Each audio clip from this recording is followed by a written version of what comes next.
There are some moments in our lives where we do touch the very mystery of God,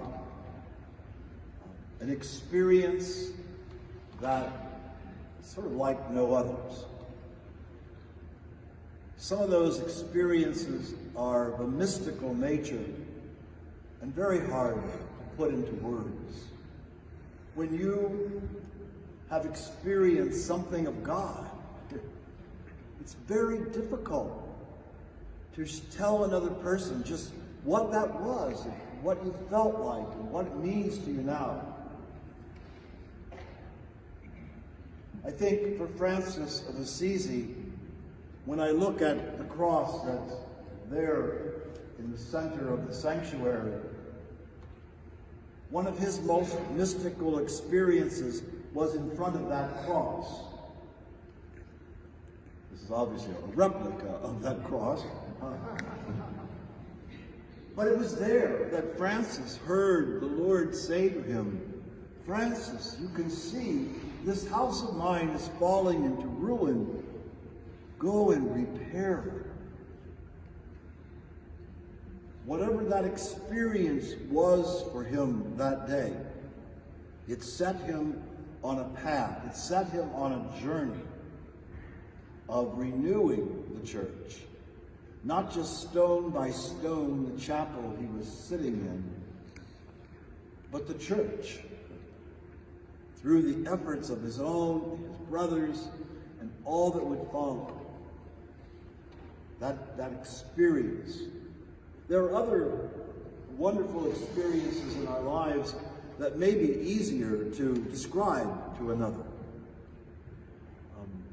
One of those experiences for me was while I was sitting next to my mother as she was dying, and I took her rosary and was praying the rosary out loud. Maybe she could hear me praying the rosary. The luminous mysteries. And when I got to the fourth mystery, the Transfiguration, and got about halfway through the decade, I looked, and it's like, oh, she died. She has had her moment of transfiguration.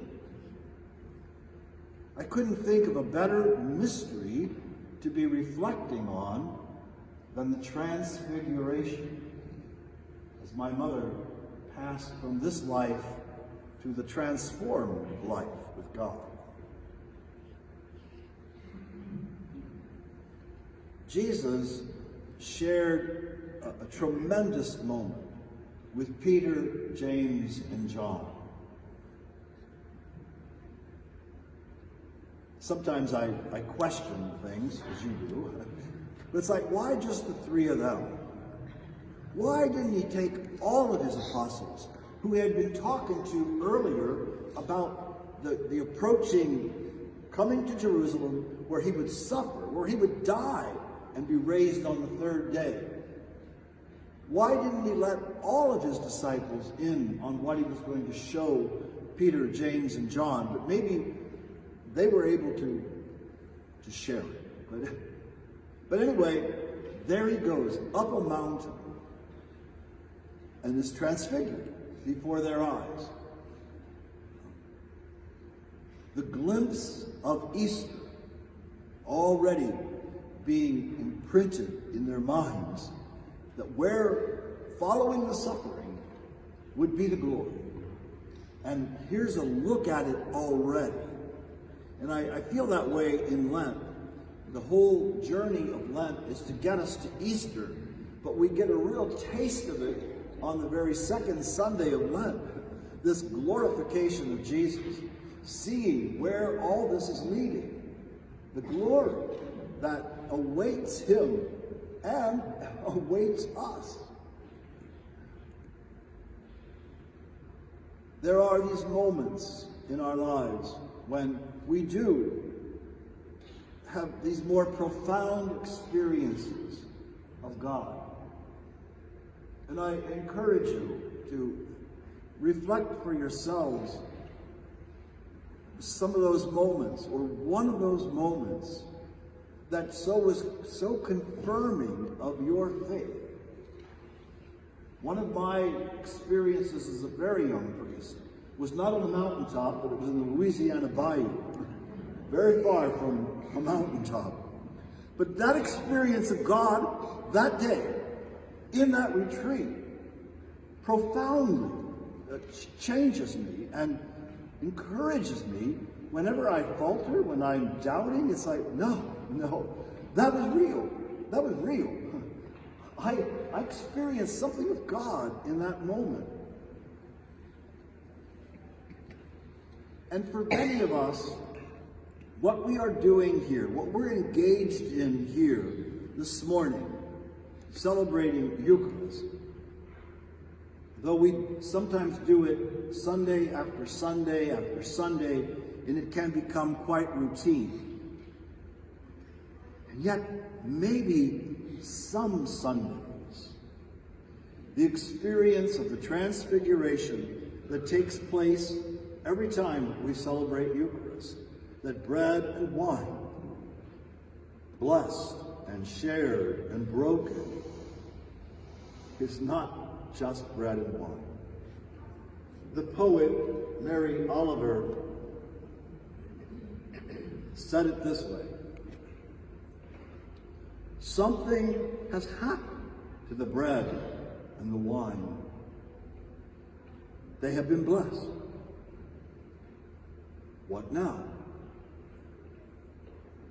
The body leans forward to receive the gift from the priest's hand, and then the chalice.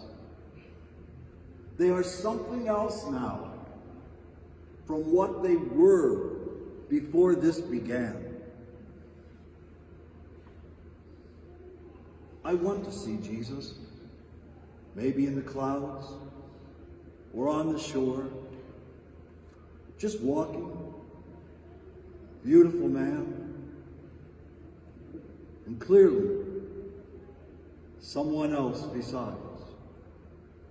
On the hard days, I ask myself if I ever will. Also, there are times my body whispers to me that I have.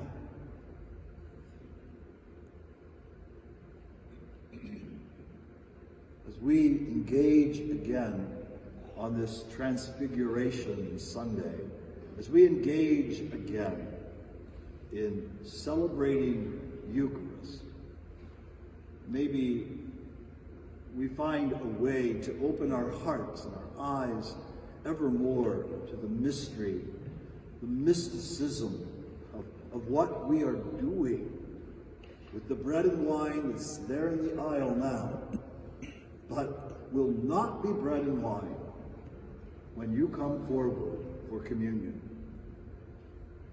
Transfigure. But again, I invite you to bring to memory moments where God just was much closer than the ordinary days. Hold to the memories of those experiences that lead you through the suffering to what eventually will be for all of us, the glory.